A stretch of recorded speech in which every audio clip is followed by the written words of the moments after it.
Welcome everyone! In this video, we are going to be diving into my top 5 best teams for the Ultra League. Now, at the time of recording this video, the Ultra League is set to drop later on today at the normal times that leagues typically reset. And there have been some slight meta changes, I would say. Nothing too drastic, not nearly as drastic as in the Great League, let's say, but still some slight meta shifts here and there. So we now have some updated teams for Season 13 of Pokemon Go Battle League.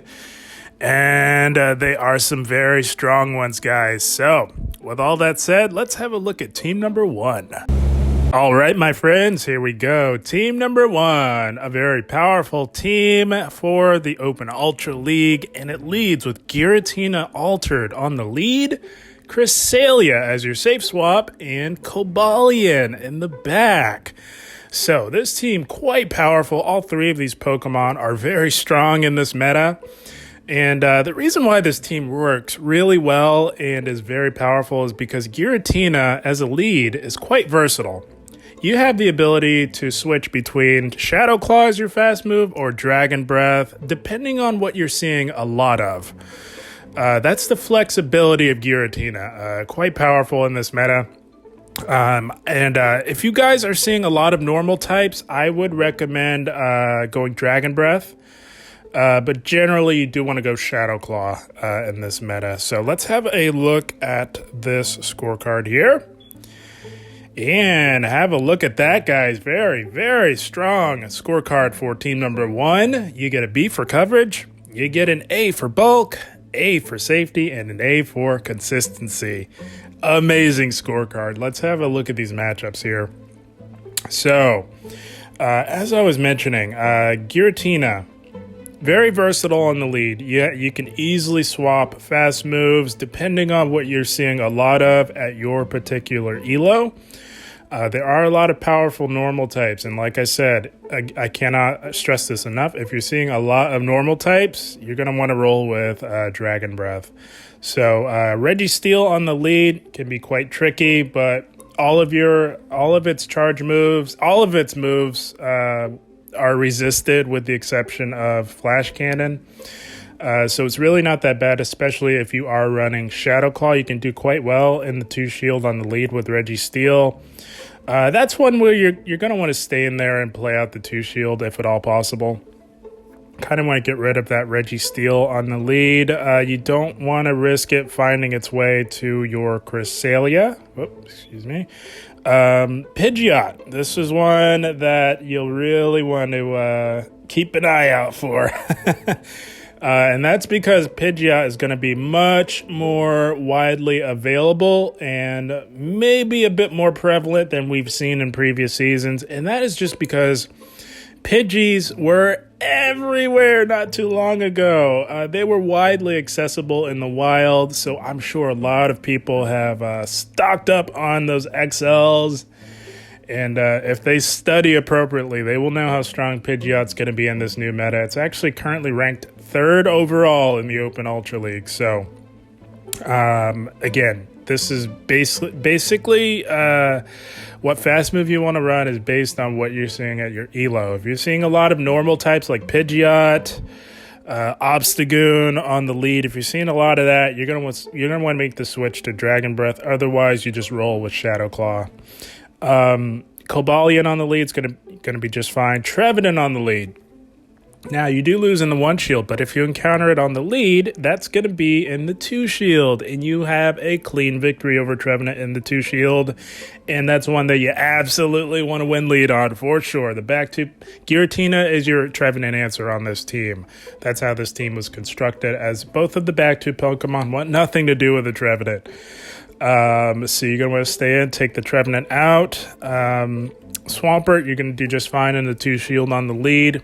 You do have a solid answer to it in the form of Cresselia with the highly recommended legacy move of Grass Knot, of course. But Giratina is going to do just fine against Swampert on the lead. No problem. Gliscor, much more of an issue than I would say something like a Pidgeot, because no matter what fast move you're running, it can still be quite a handful for all of this team. That's the biggest core breakers, I would say, Gliscor.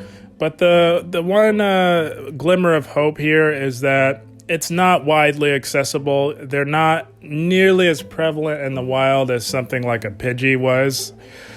So I'm not sure a lot of people have access to it. But it's very possible that you could see it. And if you do, you're going to want to do your very best with it on the lead. Try to take it out. Play out the 2-shield if necessary. It is still a losing proposition, but at the very least, it will be weakened enough to where Cresselia can come in and finish it off. That's how I would tackle Gliscor on the lead. With Giratina, everything else pretty straightforward. You're hard swapping on those ice types. Cresselia, you can mess around with it a little bit. It's still very close. And your back two Pokemon can help you tackle a Cresselia lead. So I would actually recommend playing it out a little bit. Get the Cresselia to about 50% health and then make the play into your own Cresselia for the mirror. And the reason why is because a lot of Cresselia leads will often have a Talonflame in the back. And you really want to bait that out, and you don't want to have your Giratina get too low. You could even shield up a potential Moonblast just to preserve the health, because you'll want to have a healthy Giratina to handle a potential Talonflame if they do have one in the back, and you'll want to bait that out with Cresselia. But other than that, everything else pretty straightforward with this team. This team is constructed beautifully, which is why the scorecard is so amazing on it. This is a very powerful team and one that I would highly recommend running if you have access to these 3 Pokemon. If you don't have a Cobalion, you can throw Registeel in there as well. You'll get the same scorecard. I believe Regirock would actually work as well and will get you the same scorecard. But Cobalion, I like on this team because it protects Giratina from the two primary dark types, all dark types basically. Covers the dark types beautifully, but the ones that you'll see most often are going to be Obstagoon, Scrafty, maybe even an Umbreon, and Cobalion covers those very well. That is team number 1. A very strong and powerful team, one that you will definitely see me feature. But yeah, with all that said, let's have a look at team number 2. All right, guys, here we go. Team number 2, another very powerful team for the Open Ultra League. Also a very fun one that I'm actually really, really interested in trying, and you will definitely see this team featured as well. Leads with Regirock on the lead, Cresselia on the safe swap, and Trevenant in the back to bring it home for you. This is a very powerful team because Season 13 of Pokemon Go Battle League truly is the season of the Flyers, and Regirock on the lead handles the Flyers quite well, I will say. And the back two Pokemon protect Regirock from the counter users. So, very, very solid team. Again, one that you will definitely see on this channel. Let's have a look at this scorecard. Pretty good. Identical scorecard to team number 1. Very powerful. You get a B for coverage, an A for bulk, which is absolutely insane because I spend a lot of time team building, guys, and I know that any team with Trevenant on it Trevenant will drop a bulk score like you wouldn't believe. So seeing that was quite refreshing. A for bulk, A for safety, and an A for consistency. Amazing scorecard for team number 2 as well. Let's have a look at these matchups here. Very, very solid matchups. Nothing really outright dominates this team, which is always a very good sign. Regirock actually does quite well against Registeel. Would you believe that, guys? On the lead, you'll do just fine. Pidgeot, that's what this team is targeting. Those Flyers on the lead. Pidgeot, Talonflame, they can do nothing to Regirock, which is why we are leading with it. Because the most common lead that you will see in the Ultra League is none other than Talonflame. And Regirock dominates it quite well. So the beauty of this team is it's straightforward. any fighting type or any counter user, you're getting the heck out of there just as fast as you can into your Cresselia, hoping to draw out a potential flyer. That way Regirock can come in, take out the flyer, preserve a shield for Trevenant to sweep the end game. That's how this theme is designed. So yeah, everything's straightforward. Swampert you're getting out of there on. All the water types, all the fighters or counter users, grass types you're getting out of there. I would say something like a Venusaur would be pretty tricky for this team. But Regirock deals heavy neutral damage across the board. Between Focus Blast and Stone Edge, you're going to be doing just fine. You have excellent coverage. You can even run Earthquake. Focus Blast does help you out a bit more against the Dark types, as the back two Pokemon want nothing to do with any Dark type. So if you see something like an Obstagoon on the lead, having that Focus Blast is quite nice. And you'll want to get those shields down. They have to shield, especially if you are building all the way up to that Focus Blast. It one-shots something like an Obstagoon. Scrafty doesn't like tanking a Focus Blast either. So try your best to get those shields down.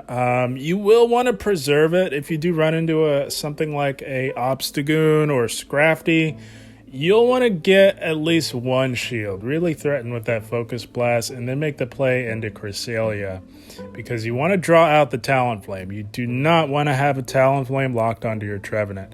And most Dark types come paired with a Talonflame in the back. If they're leading with a Dark type, there's a very good chance that they will have a Talonflame in the back to cover Charm. So that is the strat if you encounter something like that on the lead. Pressure a shield or threaten a one-shot and then make the play into Cresselia to draw out the potential Talonflame. Pretty straightforward. Dynamic for team number 2. Very powerful team, like I said. One that I am absolutely excited for. And that is team number 2. Regirock on the lead, Cresselia on the safe swap, and Trevenant in the back. So with all that said, that is team number 2. Let's have a look at team number 3. All right, moving right along into team number 3. Another very powerful team for you guys to give a try in the Ultra League. It leads with Tapu Fini on the lead, Registeel on the safe swap, and Gliscor in the back. Another team that you will definitely see on this channel. I'm quite interested in Gliscor. Man, that wing attack buff worked wonders for it in the Great League, and it will only be better in the Ultra League, where it gets a lot more bulk, guys. Gliscor is quite bulky. I ran it maybe a couple seasons back in the Ultra Premier Classic, and I had a lot of fun with it, and I'm even more excited to try it out in the Open Ultra League with the wing attack buff. So look out for Gliscor on this channel. But yeah, very solid team here. Tapu Fini on the lead, protects the back two Pokemon from all of the Talonflame leads that you will undoubtedly see. The back two Pokemon provide excellent steel coverage, i.e. Registeel for Tapu Fini. That's one of its biggest challenges. So let's have a look at the scorecard here.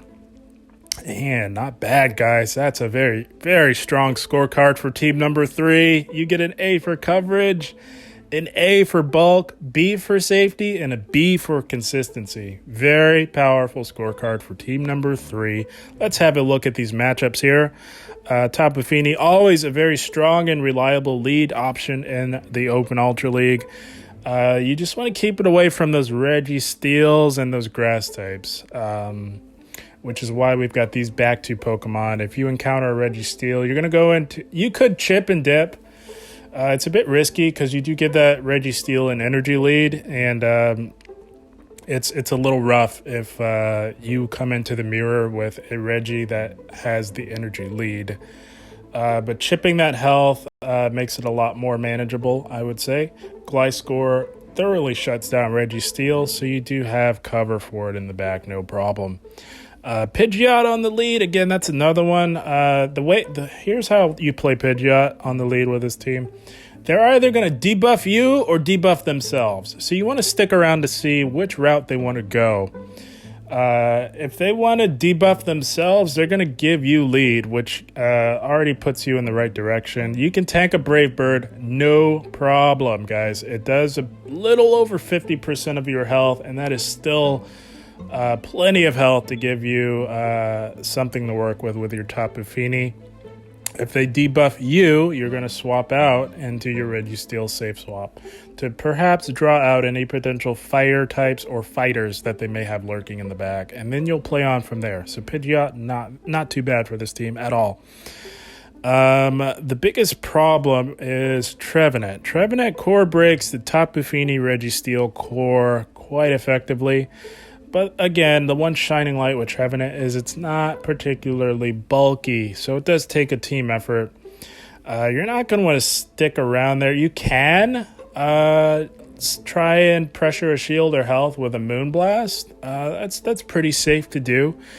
And then you kind of have to go into your hard counter. You could, if they let that Moonblast go through, you can feel a lot better about going into Registeel because it'll effectively be within Zap Cannon range. So a bit of a team effort for Trevenant. That's how I would play it.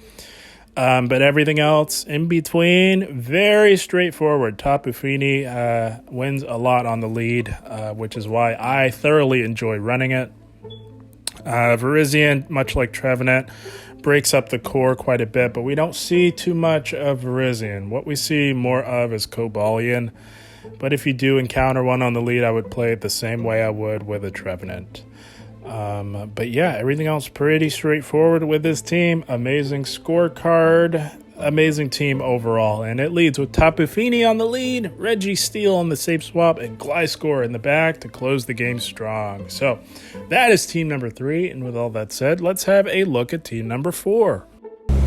All right, here we go. Team number 4, another very powerful team for you guys. It leads with Giratina on the lead, Registeel on the safe swap, and Aurorus in the back to close the game strong. Another Pokemon in Aurorus that I built for, actually, I think I ran it last season or the season before in the Ultra Premier Classic. Another one that I definitely have for the Ultra League.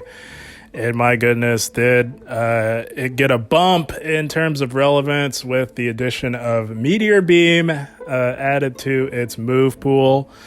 I'm quite excited to give Aurorus a try, and I think you guys should be as well, because the Flyers are going to be out in full force in the Ultra League. So Giratina on the lead. Much like with team number 1, use your discretion as to what fast move you'll want to go with. Like I said, depends on where you are in terms of your elo and what you're seeing a lot of. If you're seeing a lot of normal types on the lead, you will want to go Dragon Breath, but generally you go Shadow Claw. So the back 2 Pokemon protect. Giratina from the Ice types, and Giratina on the lead protects the back 2 Pokemon from the fighters / counter users. So let's have a look at the scorecard here. And not bad at all. Pretty solid scorecard as well for team number 4. You get a B for coverage, an A for bulk, A for safety, and a B for consistency.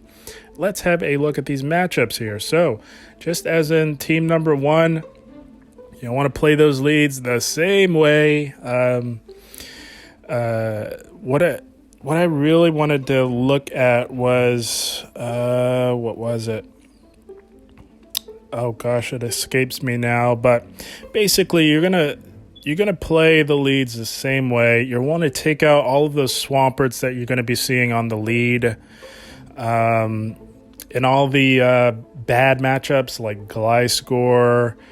Gliscor is another one that kind of core breaks a bit, but much like with team number 1, you've got an amazing answer to it in the back. So you want to employ a little bit of tactical maneuvering there. It's not too bad, as Giratina is quite bulky. It tanks those Night Slashes with no stab quite well, so really not too bad. But you do want, I don't imagine that they would have a fire type in the back, so you can that's one where you can kind of soft lose lead on, play out the zeros, and then come in and look to farm down with your Aurorus. I think that's the safest way to play something like a Gliscor. But like I said, as with team number 1, I don't think you'll be seeing too many of them. It's not the most accessible Pokemon, and the people that have them built for the Great League. So that's a rare one that you will see. It's going to be very rare, I think, in the Ultra League, but you could see it. So just in case you do, that's how I would play it. But again, everything else pretty straightforward. Again, guys, I cannot stress this enough. If you are seeing a lot of normal types on the lead, you're going to want to roll with Dragon Breath. That's you beat every other you beat every normal type with Dragon Breath, and you do beat Scrafty with Dragon Breath. So if you're seeing a lot of that with Giratina on the lead, make the switch to Dragon Breath. You'll be happy you did. So everything pretty straightforward. Ice, you're swapping into Registeel and looking to play on from there. Talonflame you're playing on, and you're taking out that Talonflame. Pretty straightforward. Giratina's been around forever. I'm sure a lot of you know how to play Giratina. So that is team number 4.